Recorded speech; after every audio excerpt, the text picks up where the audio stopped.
আপনারা জানেন জেলা প্রশাসক সম্মেলন হচ্ছে 3 দিন 3, 4, 5, 6 4 দিন ব্যাপী। সেই সম্মেলনে আমাদের একটা ছোট্ট সেশন ছিল মুক্তিযুদ্ধ মন্ত্রণালয়ের। সেই সেশনে আমরা এসেছিলাম। মুক্তিযুদ্ধে যে স্বাধীনতার যুদ্ধে বাংলাদেশের মুক্তিযোদ্ধাদের যে অবদান, বাংলাদেশের মানুষের যে অবদান, তা নিয়ে মুক্তিযুদ্ধ মন্ত্রণালয় কি কি কাজ করছে এ নিয়েই আমরা এখানে কথা বলেছি। মুক্তিযুদ্ধ মন্ত্রণালয় আগামী দিনে যে কাজগুলো করবে তা নিয়েও কথা বলছি, আমাদের কর্মসূচি নিয়ে।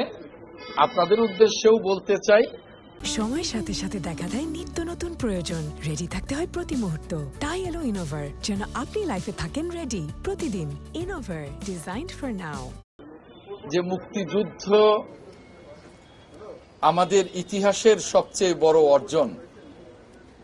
এই অর্জনকে আমরা লালন করি, আমরা ধারণ করি।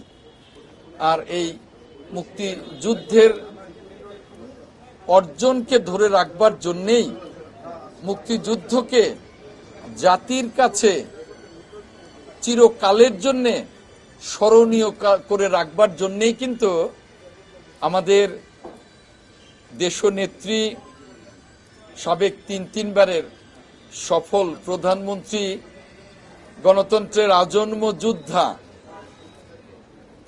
যিনি মাদার অফ ডেমোক্রেসি খ্যাতিতেও ভূষিত হয়েছিলেন, মহান অভিভাবক, রাষ্ট্রের মহান অভিভাবক খ্যাতিতে ভূষিত হয়েছিলেন, দেশনেত্রী ম্যাডাম খালেদা জিয়া 2023 সালে 2001 সালে মুক্তিযুদ্ধ মন্ত্রণালয় প্রতিষ্ঠা করেছিলেন।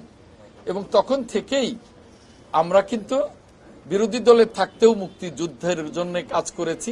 মুক্তিযুদ্ধের স্বাধীনতার স্মৃতি রক্ষার্থে বা স্বাধীনতাকে মানুষের কাছে, স্বাধীনতার ফসলকে মানুষের কাছে পৌঁছে দেওয়ার জন্য, জাতির কাছে পৌঁছে দেওয়ার জন্য কাজ করেছি, এখনো কাজ করছি।